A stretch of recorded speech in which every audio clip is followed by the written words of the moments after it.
Hi, friends. Monday morning, and I'm starting off the week here just thinking about a few of the books I've been reading recently that are really informing some of how I'm thinking about cities and about the downtown in Reading, where I live. And so, for my non-Reading friends, you should know that Reading is a town of about 90,000 people, and has quite a history of kind of boom and bust economies. And so we build these spaces, and sometimes they don't end up actually being inhabited or not inhabited for long, or they end up vacant, underutilized. So I've been thinking a lot lately about spaces in cities and how we relate to them. One of the most useful resources I've been reading recently is this book. So I just want to commend it to you, any of you who might geek out about things like this. So this is Tactical Urbanism, Short-Term Action for Long-Term Change. And tactical urbanism is, it's a term that urbanists use, city dwellers, city lovers use. But here's how they define it in this particular book. This is by Mike Lydon and Tony Garcia. So they say, translated to cities, tactical urbanism is an approach to neighborhood building and activation using short-term, low-cost, and scalable interventions and policies. Tactical urbanism is used by a range of actors, including governments, business and nonprofits, citizen groups, and even individuals. So if any of you are those rogue individuals who love to practice tactical urbanism in your cities, they have a space for you here as well. And this is some of the way that they describe the benefits of a tactical urbanism approach. They say it makes use of open and iterative development processes, an efficient use of resources, and the creative potential that's unleashed by social interaction. And I think that last piece is perhaps the most compelling to me about tactical urbanism, about using small scale and temporary actions to create lasting change.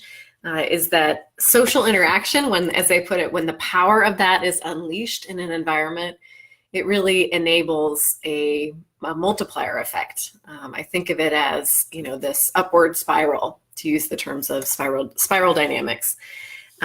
So I really highly recommend this book in case anybody is looking for a read for over the weekend.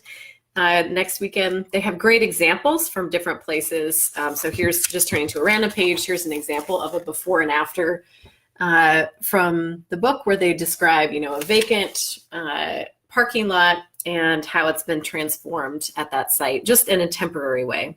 So I've been thinking about this as we consider the former police station. So for non-Readingites, this is, I'm not going to jail, but this is a spot in downtown Reading, which has had a civic purpose to it, both in terms of a council chambers that operated there, and also as the place where the police department functioned for years. And so as we think about what to do with that space, I think these frameworks around temporary activations can be quite useful.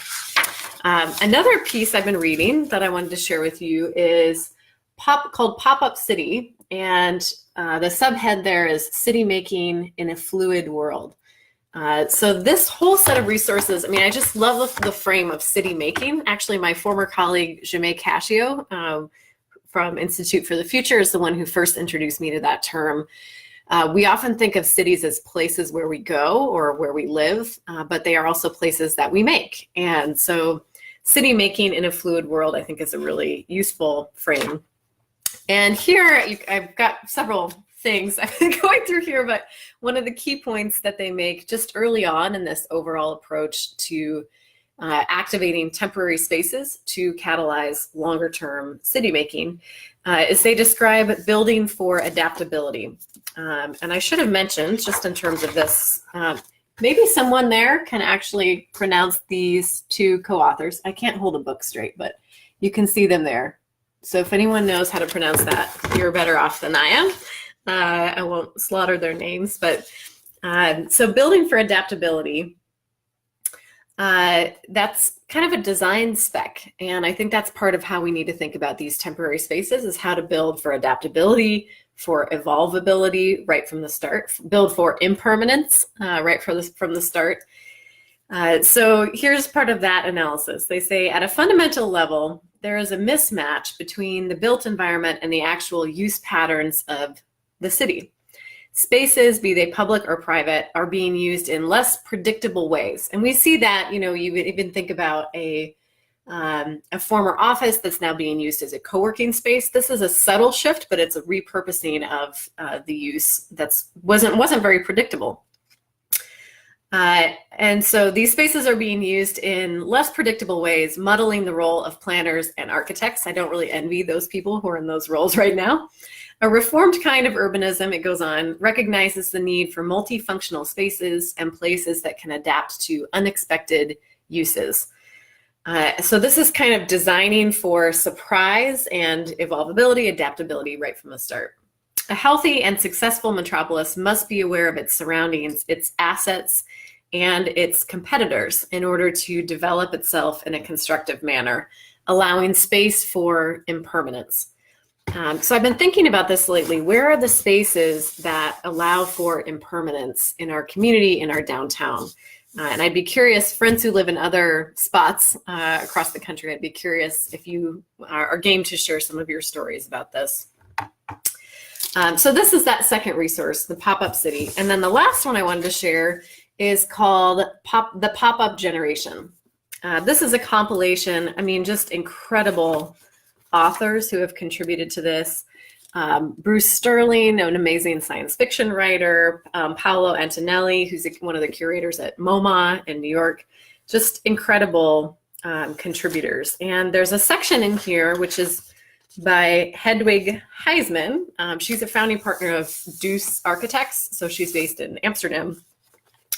And she's describing the pop-up generation. So here really drawing a conclusion that people are actually thinking a whole generation is thinking in new ways in this pop-up sense where there's a temporary activation that's here one moment and then maybe the next day, the next month, the next year, it's not by design. So that's the real thing is we see things come and go all the time that are temporary, but this is something that's temporary by design. So she says, thus, pop-ups by all means make architecture again something of the present. Startlingly enough, thereby they also become a portal to the future. So temporary spaces as a portal to the future, something that you're walking through to get to someplace else. And this is the door, but you've got to have the door in order to get there. And I think temporary spaces can serve as this door. And so she goes on, in the digital domain, the term beta testing is widely known. In the same way, pop-up building serves as a perfect means to test utopian projects for real in beta mode. The community can respond at an early stage, bring input, and thereby optimize the project, whilst it simultaneously already has a positive effect on the community and its own social and economic value. This betapreneurial double feedback loop can be instigated by all kinds of unsolicited programmatic building proposals as a kind of entrepreneurial research in reverse. Some projects will kickstart from snowball to avalanche, others might melt like mental monuments. But as also one-day events can have eternal worth in the collective memory of the visitors, a public city needs these momentary monuments. And suddenly, pop-up architecture, the most ephemeral of sorts, could actually be the most solid building artifact of the future city. I love this phrase that they use in pop-up generation, the momentary monument. And perhaps the best examples of these, if I look through recent history in the US, I think of the World's Fair. So obviously those happened in different cities around the world, but this was temporary by design. All kinds of people came together for this collective effort that in the way that they describe it here, that they have eternal worth in the collective memory of the visitors. And so some of this is just inspiration for looking at this one particular building in downtown Reading. And I wanted to share it with you and invite your recommendations if you're coming across examples of temporary spaces that are intentionally activated for a period of time to catalyze lasting change. I would love to hear about them. Thanks so much. Take care. Have a good week.